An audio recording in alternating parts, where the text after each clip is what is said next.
কালিলাম মা তাশকুরুন। এত নিয়ামত দিয়েছি। আসমান থেকে বৃষ্টি বর্ষণ হয়, জমিনটাকে আল্লাহ তাআলা বিছানা বানায় দিয়েছেন, আসমানটাকে আল্লাহ তাআলা ছাদ বানায় দিয়েছেন, জমিনটাকে আল্লাহ তাআলা উর্বর করে দিয়েছেন মানুষের জীবিকা নির্বাহ যাতে হয়ে যায়। জমিনের মাধ্যমে আল্লাহ তাআলা ফসল উৎপাদন করায়। শুধু ফসল জমিন দিতে পারবে না, জমিন শক্ত, জমিনটাকে নরম করার জন্য আল্লাহ তাআলা আসমান থেকে বৃষ্টির মাধ্যম, বৃষ্টির ব্যবস্থা করেছেন। আল্লাহ তাআলা সেই কথাও কোরআনে বারবার স্মরণ করায় দিয়েছেন। আল্লাহ বলেন আল্লাযী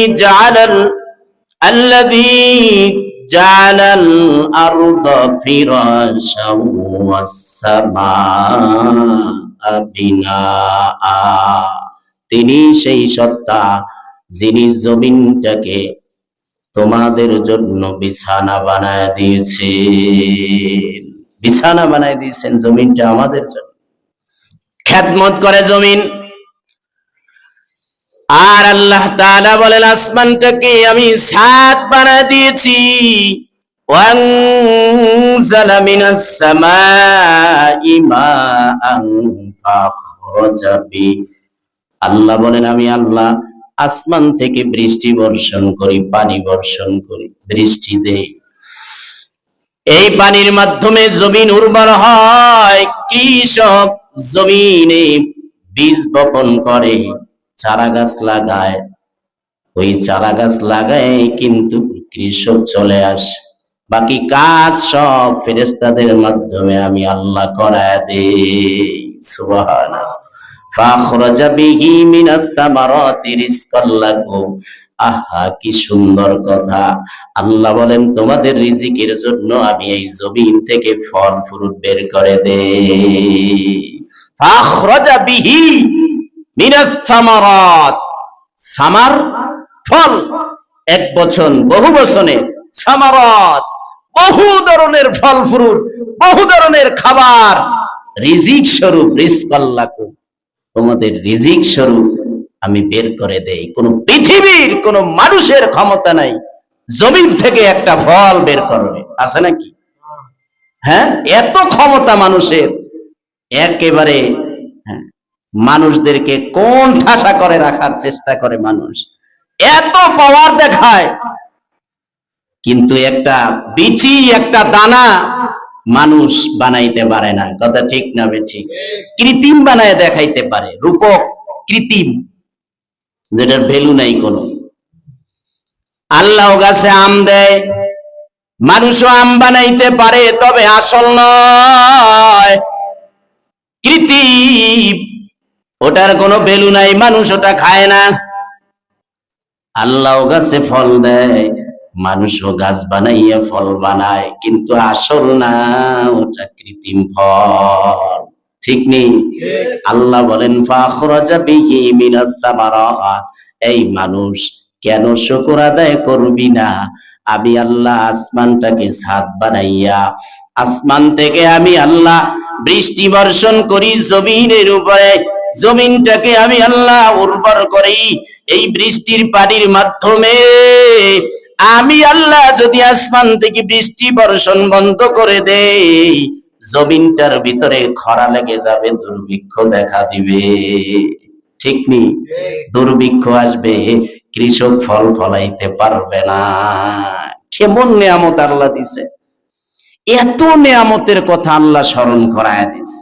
আল্লাহ বলেন আমি তোমাদের কি সৃষ্টি করেছি, জমিনে যাবার পরে তোমরা পাওয়ার ক্ষমতা দেখাও। কত ক্ষমতা, অথচ আমি আল্লাহ বলি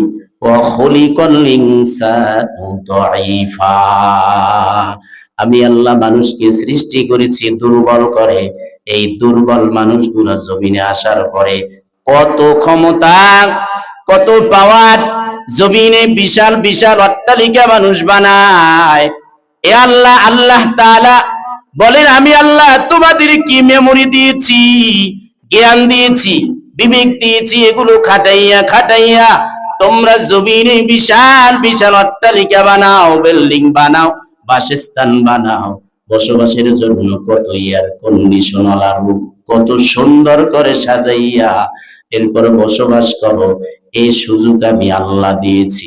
জমিনটাকে নড়াচড়ার ক্ষমতা আমি আল্লাহ দেই নাই। জমিন যাতে স্থির থাকে, তোমরা যাতে শান্তভাবে বসবাস করতে পারো। শুধু কি তাই? অট্টালিকা বানাইছে, সুন্দর সুন্দর রুম, এই রুমের ভিতরে কত ডিজাইন, কত মরমর পাথর দিয়া, কত টাইলস লাগাইয়া, কত সুন্দর করে অট্টালিকা বান্দা বানাইছো। কিন্তু সব নেয়ামত থাকার পরেও যদি নারী নামক নেয়ামত আমি আল্লাহ না দিতাম, যন্ত্রণা। ঠিক নেই? আমার আল্লাহ বলেন, এত সুন্দর সুন্দর অট্টালিকা বানাইছো, শান্তির জন্য আমি আল্লাহ জীবন সঙ্গিনী দান করলাম। জীবন সঙ্গিনী দান করার পরে আমি ক্ষান্ত হই নাই। আবার উভয়ের মধ্যে মনোবাসনা, সন্তান যদি হয়, সন্তান আমাকে বাবা ডাকবে, মা ডাকবে, বাবা মা ডাক শোনার জন্য আমি আল্লাহ সন্তানের ব্যবস্থা করে দিয়েছি। শুধু কি তাই? এই সন্তান হওয়ার পরে সন্তানের খাবার লাগবে, কি খাওয়াবে? আমি আল্লাহ সন্তান দুনিয়াতে পাঠানের 40 বছর আগেই তার রিজিকের বন্দোবস্ত করে দিয়েছি। কোনো টেনশন নেই। এত নেয়ামত দেওয়ার পরে আল্লাহ কয় কি জানেন? কলিলাম মা তাশকুরুন। এত নেয়ামত আমি দিলাম, ফুল বডির ভিতরে কত নেয়ামত দিলাম, কিন্তু নিয়ম তো ছিল এত নেয়ামত পাওয়ার পরে আমার শুকর আদায় করো। আল্লাহ বলেন না, এত নেয়ামত দিয়েছি, এই যে সূর্য, সূর্য যে আলো দেয়, আল্লাহ যদি সূর্যকে বলে তুই আলো দিবি না, পৃথিবীটা বরফ হয়ে যাবে, ঠান্ডা জমে যাবে, বসবাসীর উপযোগী থাকবে না। যেই দেশ পৃথিবী থেকে অনেক উঁচা, ওই দেশে দেখবেন, যেই দেশে সূর্যের আলো বেশি পড়ে, ওই দেশে বরফ জমতে পারে না। আর যেই দেশে সূর্যের আলো কম পড়ে, দেখবেন সব কিছু বরফ হয়ে যায়। আছে না নাই? কত বড় নেয়ামত! সূর্যের আলো নেয়ামত।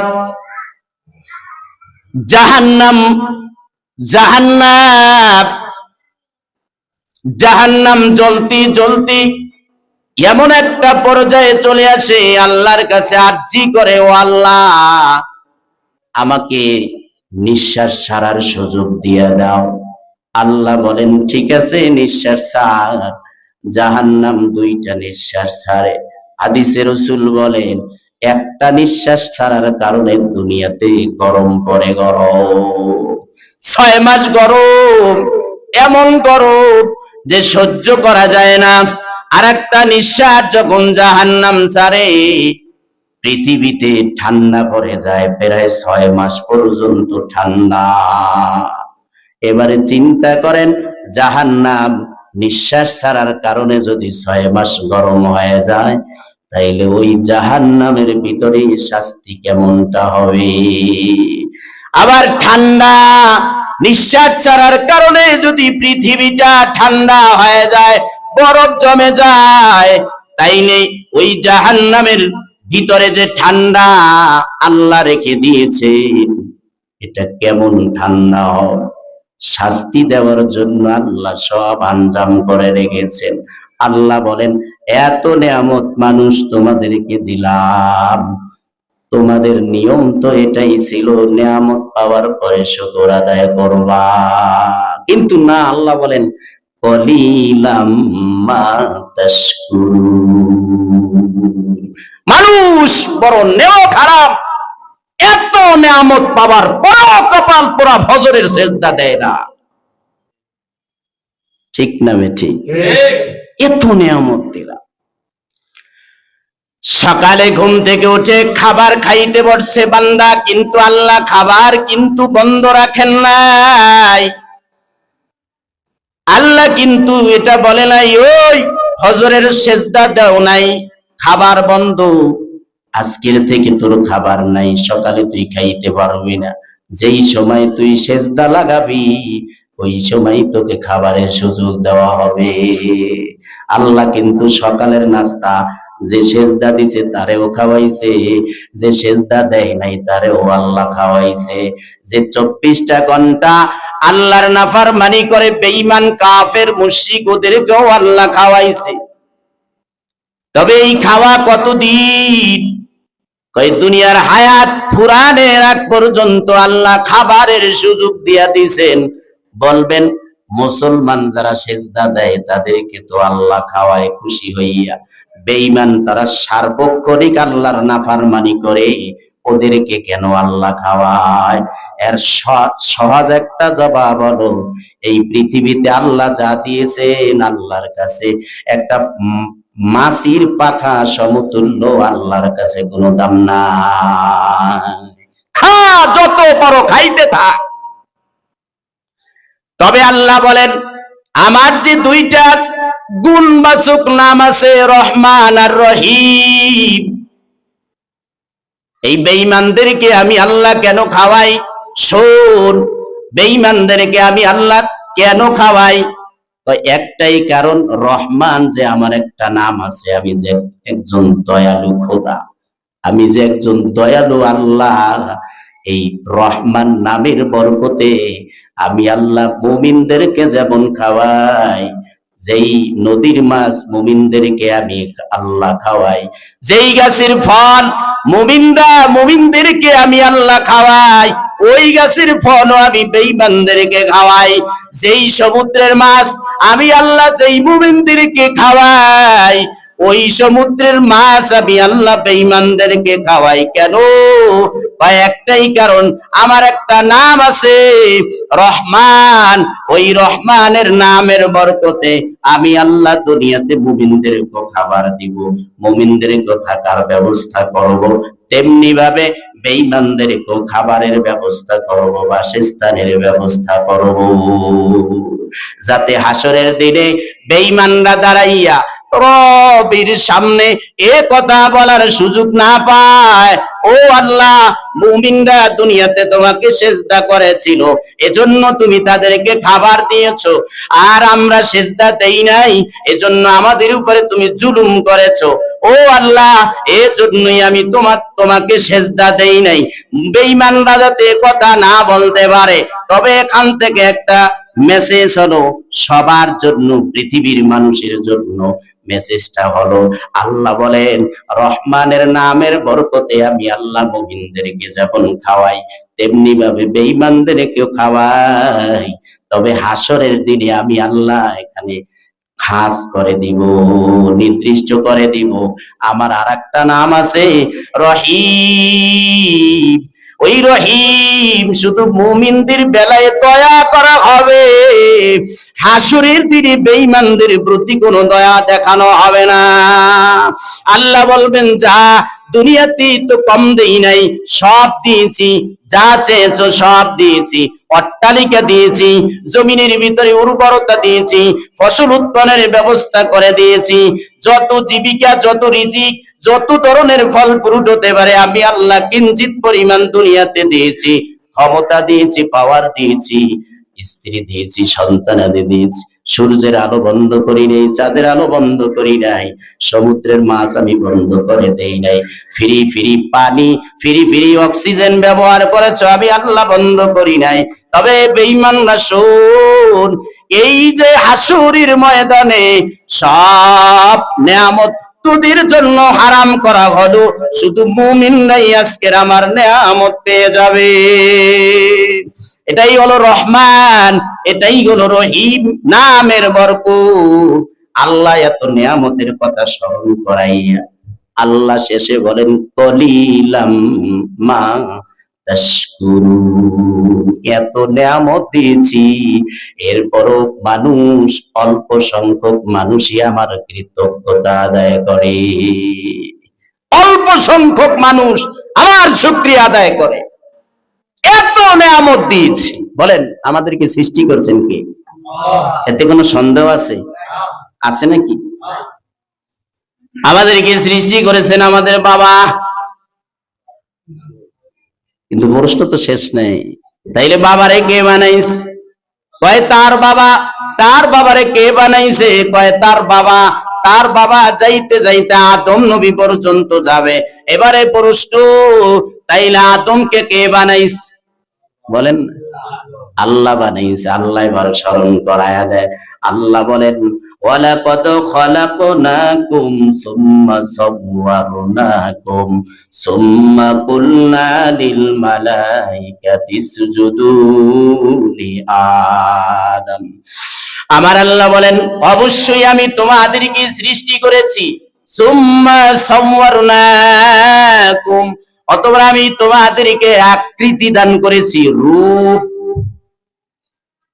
ডিজাইন, আকৃতি, রূপ দিয়েছি আমি আল্লাহ, কেউ দেয় নাই, আমি দিয়েছি। কেন এই কথা বলেছেন একটু পরেই বলি। এরপরে আল্লাহ বলেন, সুম্মা কুলনা, আমি আল্লাহ তোমাদেরকে সৃষ্টি করার পরে আমি বললাম ফেরেশতাদেরকে তোমরা আদম নবীকে সিজদা করো। ফাসাজাদু, সব ফেরেশতারা সিজদা করলো, ইল্লা ইবলিস, ইবলিস করলো না।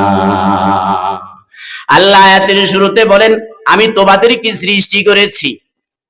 কুম মানে তোমাদেরকে, ওয়ালাকাদ খালাকনাকুম, যদিও এখানে ডাইরেক্ট আল্লাহ বলেছেন তোমাদেরকে সৃষ্টি করেছি, আসলে উদ্দেশ্য হলো আদমকে আমি আল্লাহ সর্বপ্রথম বানাইছি।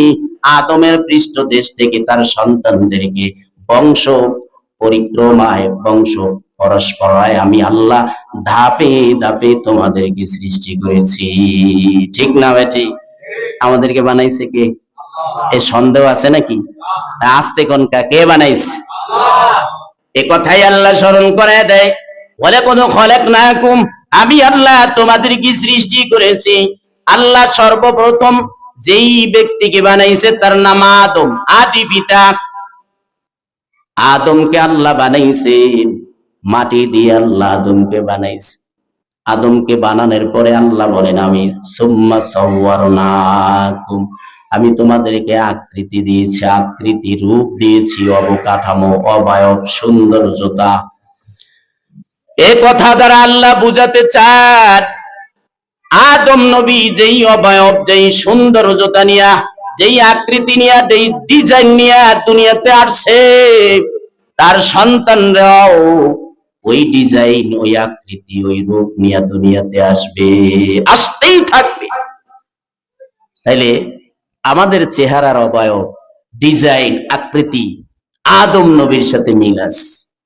এই কথার দ্বারা এটা বোঝাতে চান যে আকৃতি আমি আল্লাহ দিয়েছি। আকৃতির কথা কেন বললেন?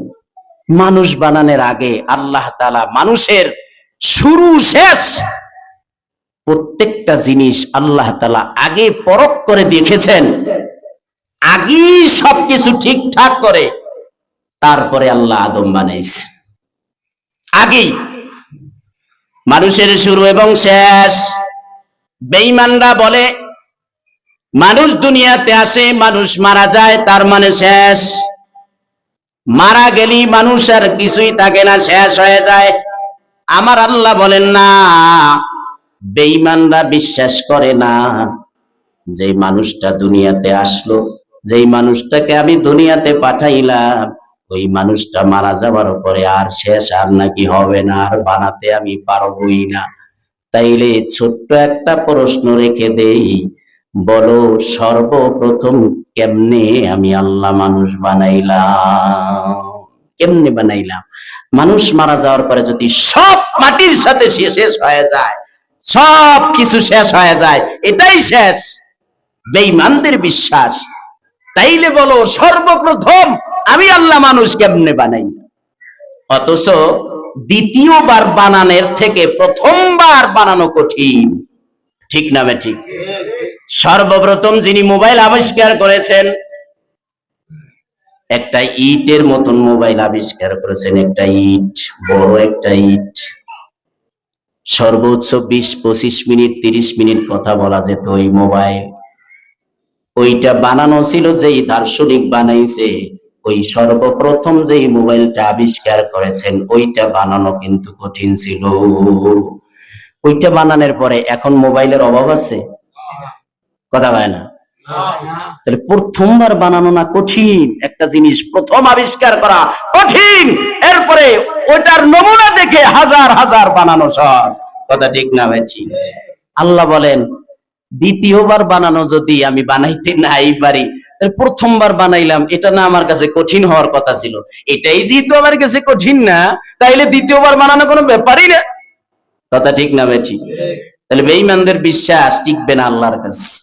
ওরা বলে যে মানুষ মারা যাওয়ার পরে আর কোনো হিসাব নিকাশ নাই, সুতরাং দুনিয়াটা পাইছো, মস্ত বড় খাও দাও করো করো, এটাই করো, খালি এটাই তোমাদের শুরু, এটাই শেষ। আল্লাহ বলেন না, এটা শেষ না, এটা একটা স্টেশন, এটা একটা স্টেশন। আল্লাহ কেন আকৃতির কথা বললেন? এখানে আমরা যারা উপস্থিত আছি বলেন একজনের আর একজনের চেহারা আকৃতির সাথে, রূপের সাথে, ডিজাইনের সাথে মিল আছে? কথা কয় না। অথচ দেখেন এক নারীর থেকে 5টা সন্তান দুনিয়াতে আসছে, 5টা সন্তান, 5 ভাই বোন, কারো চেহারার সাথে কারো মিল নাই। আরে একই ফ্যাক্টরি থেকে যদি মাল বের করা হয়, জিনিস তৈরি করা হয়, প্রত্যেকটা জিনিসই একই কোয়ালিটির হয়, একই ডিজাইনের হয়, কিন্তু আল্লাহ তাআলা মা নামক ফ্যাক্টরির ভিতর থেকে 5টা সন্তান দুনিয়াতে পাঠাইলেন, 5 জনের চেহারার সাথে কোনো মিল নাই, এমনকি আঙ্গুলের ফিঙ্গারের সাথেও কোনো মিল নাই। ছবি নিয়া AI গজব আছে না নাই? হ্যাঁ, গজব বের হইছে না, আপনারা ল্যাংড়া বানায় স্যার।